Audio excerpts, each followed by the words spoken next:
Ayan, ito naman ang paupahan pa ni Raquel dito. Oh! Sa Laguna. Ayan.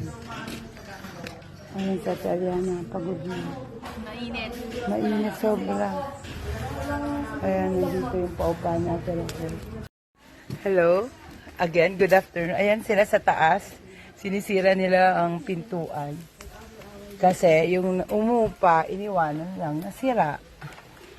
Kaya hindi nila mabuksan. Ayan.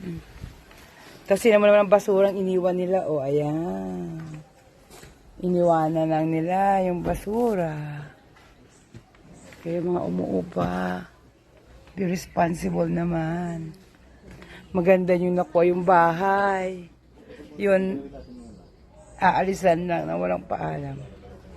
Ito ay kay Raquel na, house for rent.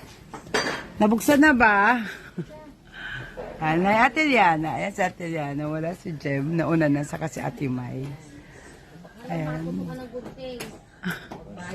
Pinipilit nila talaga mabuksan para makita nila kung ano yung nasa loob. Bye!